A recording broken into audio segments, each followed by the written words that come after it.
Which bothers you more? 248-539-9797 was our 10 text question. And we'll get to that in a minute. Just a reminder that Champ and Chump are posting on our website, brought to you by Sarah Chevrolet Sterling Heights. Go to 971theticket.com and you can see who the people selected as Champ and Chump of the weekend. Also, just a reminder, we are part of hosting and promoting the 97 The Ticket at Detroit Pal Middle School Combine at the Corner Ballpark, which is where the Tigers used to play. They got the field still there, and it is now a baseball field. The stadium's gone, as you may know. Grades 5 through 8 coming up on Wednesday, July 16th. 5th and 6th graders from 9 a.m. to noon. 7th and 8th graders from 2 to 5. Inviting all these middle school kids to be part of the junior NFL-style combine. So you can run the 40, the vertical jump, broad jump, three-cone drill, all that stuff. This event open to all boys and girls, 5th through 8th grades, to play any sport. You can register up until May 16th. $50 for early bird registration. So it's something we're supporting. Although, do they give us the website on this, Reed? It does not appear there is a website, Jimmy. Am I missing it? I'm sure you can Google search it, but thanks, Jimmy. No website. All right. So anyway, wow. Let's get to this. Tomorrow on the show, Scott Anderson will be solo. All right, here we go. These are the 10 texts. JB Bickerstaff for sure. He made history in the NBA and got snubbed. Combine that with Dan Campbell getting snubbed. It makes me bitter. That's from Zach in a work van.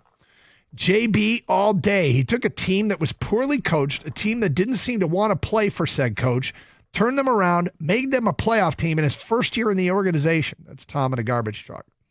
Rick in a car. JB bothers me more because he came in and turned this team around from last to a contender, tripling their win total. Robin Redford. JB Bickerstaff. It bothers me more. No team has ever done better with a change of coach than the Pistons did this season. No, period. Team, period. Ever, period. The Wings dropping in the draft again actually affects the rebuild. Losing coach of the year is annoying, but it does not change the on-court product. That's from Seth. JB Moore.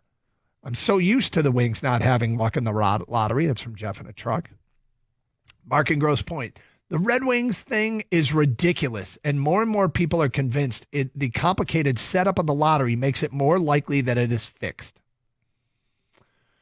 It's convoluted. Yep. JB Bickerstaff, he literally changed the entire culture of the Pistons camp, a difficult thing to do, a historic change. Scott and Canton.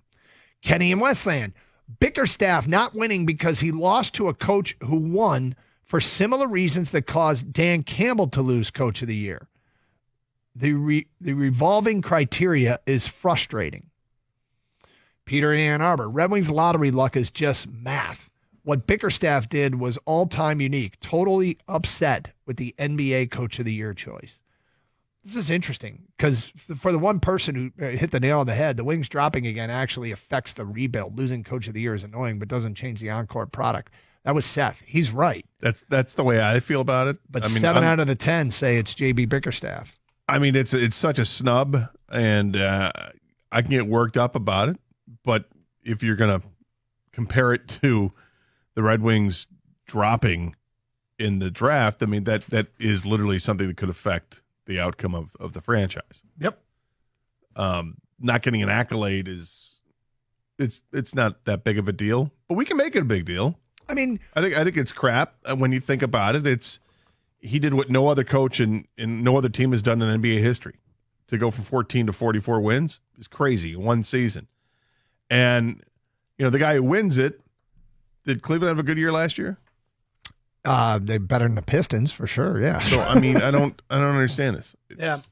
I mean, it's weird because Dan Campbell winning Coach of the Year didn't bother me. AJ Hinch not winning Manager of the Year didn't bother me.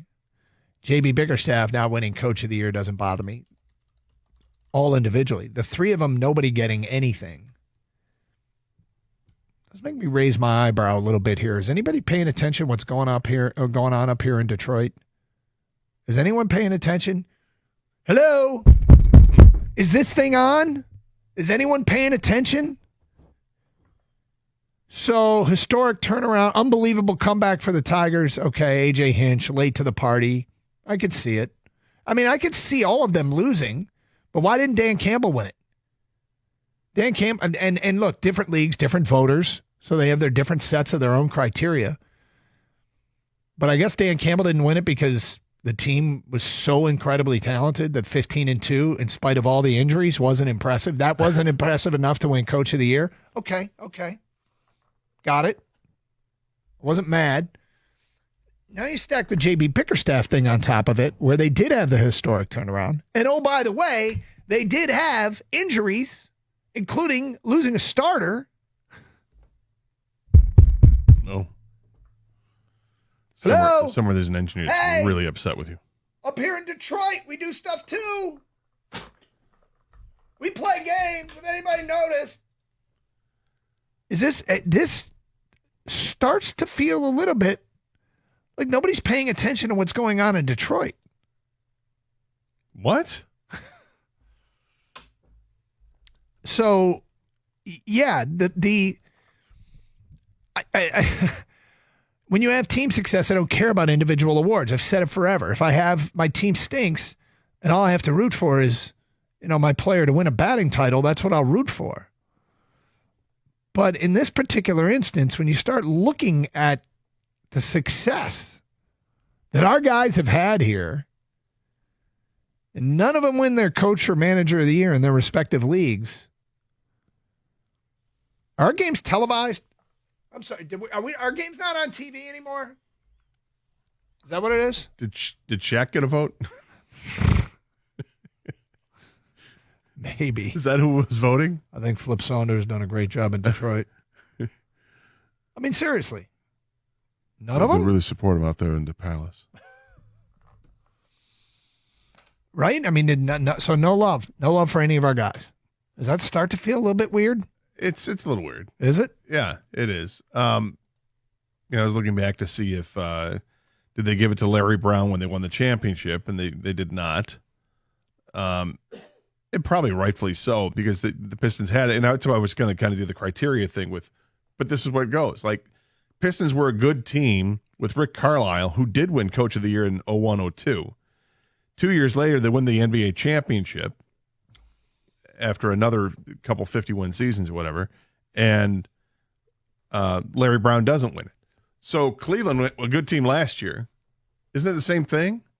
It's like going from good to great or whatever. Or, the season's not done yet for Cleveland, but the voting is. Yep. So I'm not sure I understand this. JB coached Cleveland, did well with Cleveland, gets fired, so they hire this guy, and he takes over, and now he's Coach of the Year, but JB takes over a team that was worse than basketball.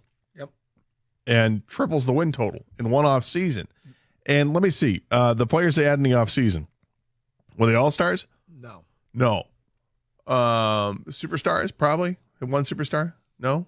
Nothing? I mean, developing one, but yeah, I mean, he developed under JB Bickerstaff. Well, that's the thing.